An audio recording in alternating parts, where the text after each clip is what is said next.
The sun is out, the first time in months. From behind a window, the light has that piercing clean quality that only comes after months of grey. But the moment you step out, you realise that the air hasn't caught up yet. It's thin and sharp. It's a cold sun.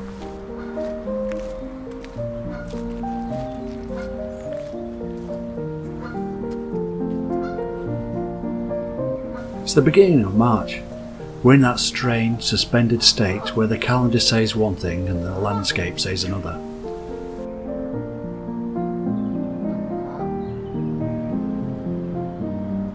If you look at the hills, there's no sign of green yet. Everything is still held in that winter palette. Copper slate. The pale, dried out yellow of last year's grass. And the browns of the bracken.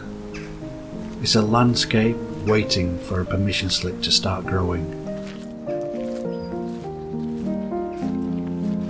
I'm starting the walk here in Todmorden. The plan is to follow the water up to the summit, to the highest lock on the canal. It's a familiar stretch, one I've walked in every kinds of weather, but today the clarity of the light makes everything look a little more defined, a little more intentional.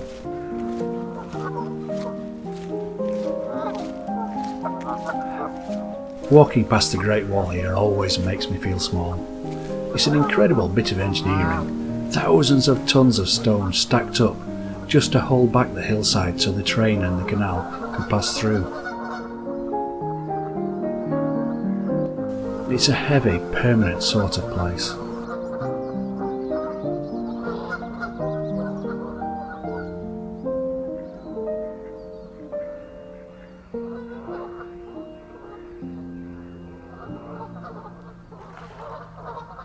The canal itself is quiet this morning. The water's high and dark, reflecting the sky like a sheet of cold glass. There's a slight breeze, just enough to ruffle the surface and break the reflections of the bridges. You can hear the water lapping against the stone edges, a rhythmic, hollow sound that follows you as you walk.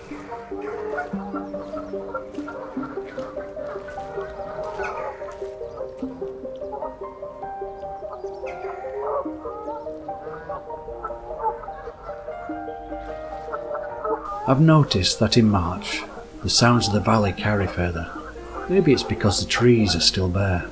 There's no canopy of leaves to muffle the noise of the world. You can hear a dog bark half a mile away, or the rumble of traffic as it passes through the valley, and it sounds like it's right next to you.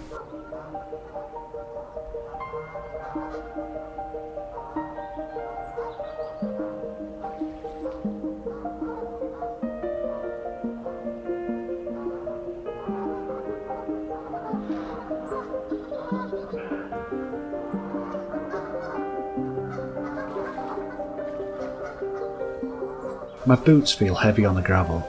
The path is still soft in places, holding onto the rain from earlier in the week.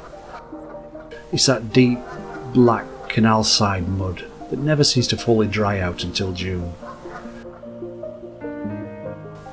You have to pick your steps a bit, watching for the slick patches.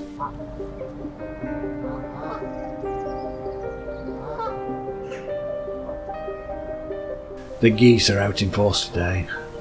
They've lost their winter huddle where they all just stand around looking miserable. Now they're full of purpose.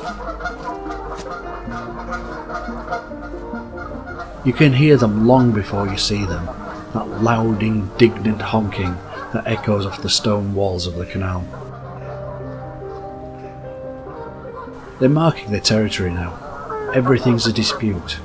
Two males facing off, necks low to the ground.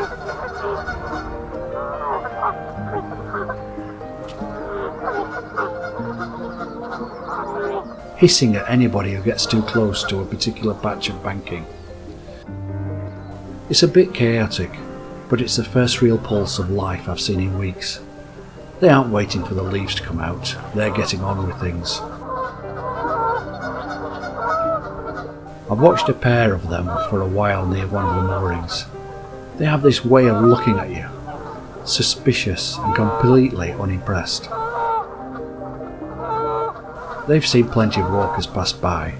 They know the rhythm of this path as well as I do.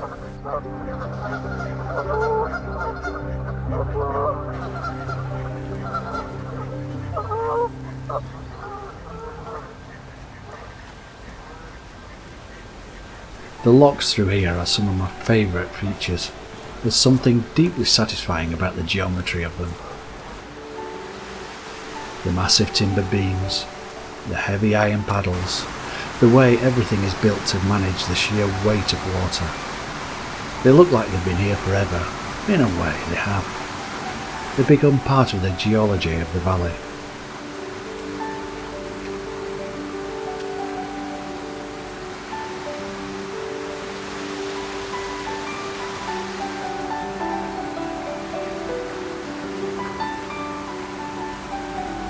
I stopped to look at one of the lock gates. They're all leaking, nothing major, just a fine spray of water fountaining out through a gap in the roof. It catches the sunlight and creates a tiny, flickering rainbow against the dark moss of the stones. The sound of it is like a constant hiss, a small puncture in the quiet. It's these little failures of the gates that I find most interesting, the way the water eventually finds a way through. No matter how much timber and iron you put in its way, it's a slow, patient process, just like the landscape itself. Coming up towards Gawkson now. The railway bridge looms over the canal, a massive bit of ironwork. It feels like a gateway.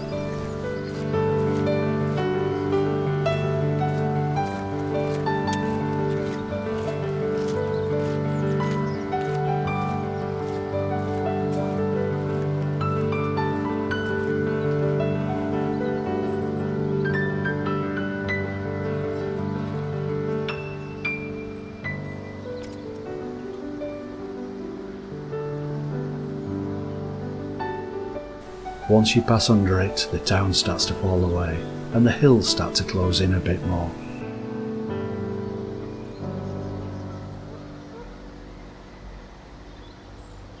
There's a specific kind of comfort in walking a path you know by heart.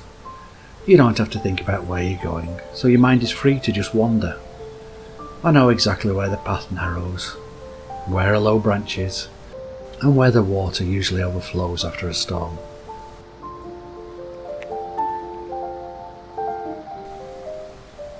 People often ask why I walk the same routes, but the truth is, it's never actually the same walk twice. The light's different, the wind's shifted, the water's different shades of grey. If you only walk a path once, you only see the surface. If you walk it 1,000 times, you start to see the changes that happen over the years, not just days.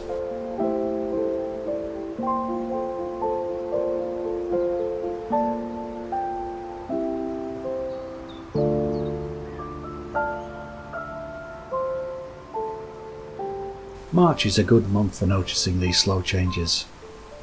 It's the least showy time of the year.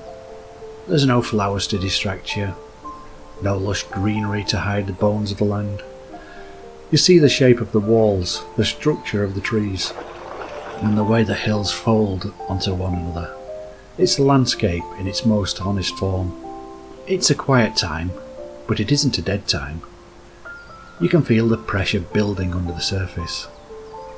It's in the way the birds are acting and the way the air just feels a little less heavy than it did in January. We're just on the edge of something. That's the feeling of March, being on the cusp.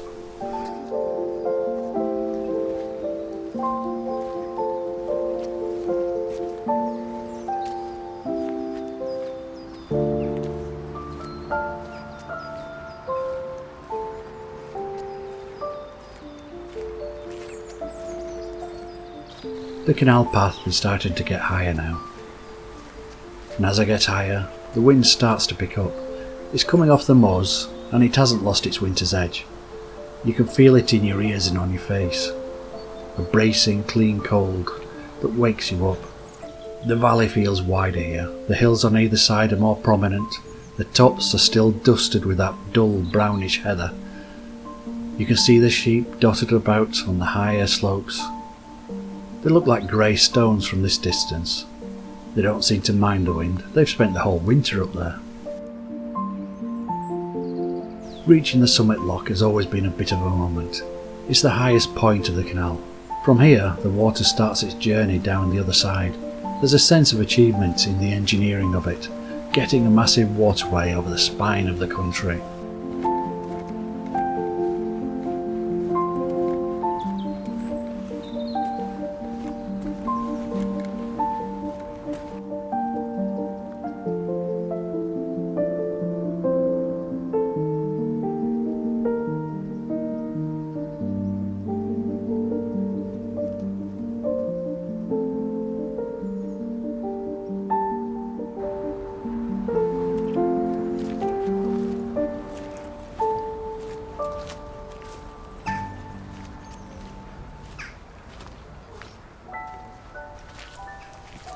It's been a quiet afternoon. No grand revelations, no major events, just a few miles of stone and water. But as I get closer to the end of the walk, I feel a bit more grounded. There's something about the steady pace of a walk that sorts out your thoughts without you even realise you're doing it.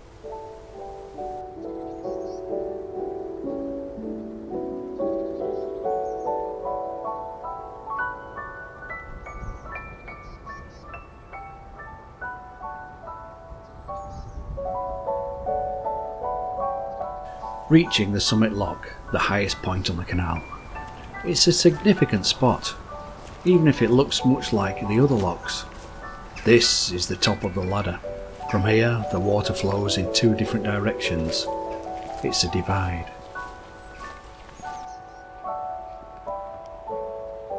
Another day closer to spring. Another walk in the books. It's enough just to be out here, watching the year turn in its own time, and lost in my own thoughts.